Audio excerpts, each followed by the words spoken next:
नमस्कार दोस्तों, आज हम बात करने वाले हैं राजस्थान पुरातात्विक स्थल सभ्यताओं से संबंधित जो पुरानी भर्तियों में पूछे गए इंपॉर्टेंट क्वेश्चन जो कि रिपीट होते रहते हैं। तो दोस्तों वीडियो को अंत तक देखिए। दोस्तों पहले क्वेश्चन की बात करते हैं। दोस्तों क्वेश्चन नंबर 26 की, राजस्थान के किस स्थल से प्राप्त मृद भाणों को लाल धरातल पर काले रंगों की सुंदर ज्यामिति डिजाइनों से सजाया गया है? किस सभ्यता के स्थल है दोस्तों जिसमें ज्यामिति डिजाइनों को सजाया गया है, ज्यामिति डिजाइनों से मृद भाणों को? तो वो कौन सी है दोस्तों? कालीबंगा। ऑप्शन डी इसका राइट आंसर हो जाएगा। दोस्तों अगले क्वेश्चन की 27 की बात करते हैं। दोस्तों किसके साक्ष्य कालीबंगा के पुरा स्थल के उत्खनन से प्राप्त नहीं हुए हैं? दोस्तों किसके साथ किस फसल के साक्ष्य जो कालीबंगा पुरातात्विक स्थल है उससे प्राप्त नहीं हुए हैं? तो चावल के साक्ष्य प्राप्त नहीं हुए हैं दोस्तों, बाकी गेहूं के साक्ष्य प्राप्त हुए, बाजरे के और हाथीदांत की कंघी के साक्ष्य यहाँ से प्राप्त हुए हैं। ऑप्शन सी इसका सही आंसर हो जाएगा। अगले क्वेश्चन की बात करते हैं। दोस्तों कालीबंगा कालीबंगा से हड़प्पा पूर्व की सभ्यता से मिलते जुलते अवशेष पाकिस्तान के किस स्थान पर मिले हैं? दोस्तों जो कालीबंगा सभ्यता के हड़प्पा पूर्व की सभ्यता से मिलते जुलते अवशेष पाकिस्तान के किस स्थल से मिले हैं दोस्तों? तो वो है कोट डिजी। कौन सी है दोस्तों? कोट डिजी। ये कहाँ है दोस्तों? ये पाकिस्तान के अंदर है। ये पाकिस्तान के सिंध प्रांत में सिंधु नदी के किनारे है दोस्तों। सिंधु नदी के किनारे यहाँ से सीएम कालीबंगा से हड़प्पा पूर्व की सभ्यता है उससे मिलते जुलते साक्ष्य मिलते हैं। अगले क्वेश्चन की बात करते हैं। दोस्तों कोट डिजी सभ्यता का संबंध रहा है, कोट डिजी सभ्यता का संबंध किससे रहा है दोस्तों? तो वो रहा है हड़प्पा पूर्व की सभ्यता से। ऑप्शन ए इसका सही आंसर हो जाएगा। दोस्तों अगले क्वेश्चन की बात करते हैं। क्वेश्चन 30 की, किसने कालीबंगा को सिंधु घाटी साम्राज्य की तृतीय राजधानी कहा है? दोस्तों किसने कालीबंगा कौन सा इतिहास वेता है दोस्तों जिसने सिंधु घाटी साम्राज्य की तृतीय राजधानी कालीबंगा को कहा है? तो इसका सही जवाब हो जाएगा दोस्तों दशरथ शर्मा। कौन है दोस्तों? दशरथ शर्मा। ऑप्शन सी इसका सही जवाब हो जाएगा। अगले क्वेश्चन की दोस्तों बात करते हैं।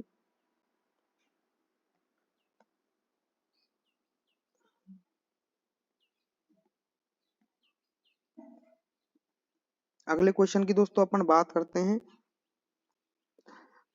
क्वेश्चन नंबर 31, कालीबंगा सभ्यता किस सभ्यता से संबंधित है? दोस्तों जो कालीबंगा सभ्यता है वो किस सभ्यता से संबंधित है? तो वो है सिंधु घाटी सभ्यता से संबंधित है। कालीबंगा सिंधु घाटी सभ्यता से संबंध रखती है। अगले क्वेश्चन की बात करें दोस्तों, आहड़ का प्राचीन नाम था, जो आहड़ सभ्यता है उसका प्राचीन नाम क्या था? दोस्तों ये लगभग देखो, ये लगभग सबसे ज्यादा पूछा गया क्वेश्चन है दोस्तों, और इस पर भ्रमित भी होते हैं। तो इसने जो बोर्ड ने इसका सही आंसर माना था दोस्तों, तो इसने बोर्ड ने इसका सही आंसर संगणक भर्ती परीक्षा 2024 के अंदर आया है, और बोर्ड ने इसका सही आंसर दोस्तों ऑप्शन ए ताम्रवती नगरी और धूलकोट दोनों को इसके अंदर राइट आंसर माना गया है। दोस्तों जो प्राचीन शिलालेख हैं दोस्तों, प्राचीन शिलालेख हैं उनमें तो इनको ताम्रवती नगरी कहा गया है और साथ ही धूलकोट भी कहा गया है। तो इसमें बोनस मिला था दोस्तों। अगले क्वेश्चन की बात करते हैं। आहड़ में खुदाई के बाद एक 4000 साल पुरानी ताम्र पाषाण युगीन संस्कृति की खोज की गई थी, जिसे डॉट डॉट डॉट नामक एक टीले के नीचे दबा दिया गया। कौन सा टीला था जिसके नीचे दवाई मिली थी दोस्तों? तो वो है धूलकोट। कौन सा है दोस्तों? धूलकोट। आहड़ में कौन सा है? धूलकोट। ऑप्शन बी इसका राइट आंसर हो जाएगा। अगले क्वेश्चन की बात करें, आहड़ सभ्यता को किस अन्य नाम से भी जाना जाता है? दोस्तों जो आहड़ सभ्यता है इसको किस अन्य नाम से जाना जाता है दोस्तों? तो वो है अघाटपुर। कौन सी है दोस्तों? अघाटपुर। इसका सही जवाब ऑप्शन सी हो जाएगा, अघाटपुर। 10वीं व 11वीं 10वीं व 11वीं शताब्दी में इसको अघाटपुर या अघाट दुर्ग के नाम से जाना जाता था। अगले क्वेश्चन की बात करें दोस्तों, निम्न में से किस स्थल को ताम्रवती नगरी के नाम से भी जाना जाता है? दोस्तों निम्न में से किस स्थल को ताम्रवती नगरी के नाम से जाना जाता है? यह लगभग दोस्तों 10 से ज्यादा बार पूछा गया क्वेश्चन है।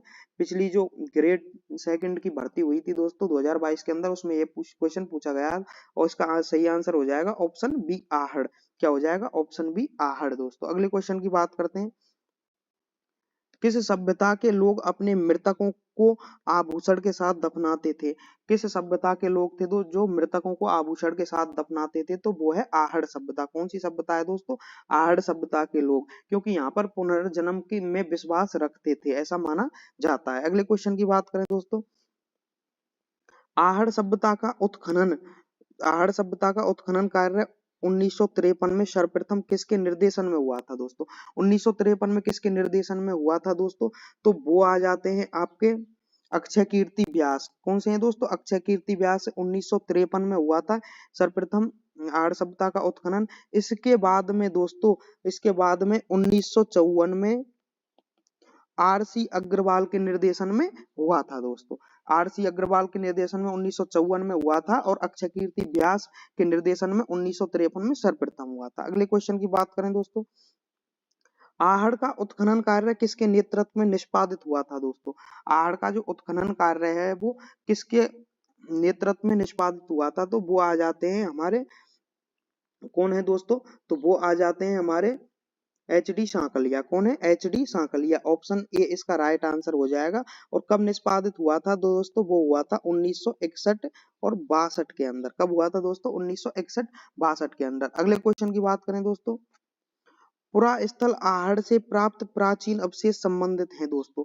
जो पुरास्थल आहड़ है उससे प्राप्त प्राचीन अवशेष किस युग से संबंधित हैं दोस्तों? तो वो आ जाते हैं ताम्र पाषाण युग से। कौन सा है दोस्तों? ताम्र पाषाण युग से। ऑप्शन सी इसका राइट आंसर हो जाएगा। अगले क्वेश्चन की बात करें दोस्तों, क्वेश्चन नंबर 40, राजस्थान की कौन सी सभ्यता बनास, बेड़च, गंभीरी और कोठारी नदियों के तट पर और घाटियों में फैली हुई है? कौन सी सभ्यता है दोस्तों जो बनास, बेड़च, गंभीरी और कोठारी नदियों के तट और घाटियों में फैली हुई है? तो वो आ जाती है हमारी आहड़ सभ्यता। इसका आंसर सही ऑप्शन सी इज करेक्ट हो जाएगा। अगले क्वेश्चन की बात करें दोस्तों, किस संस्कृति को बनास संस्कृति के नाम से भी जाना जाता है? किसी संस्कृति को बनास संस्कृति भी कहा जाता है दोस्तों?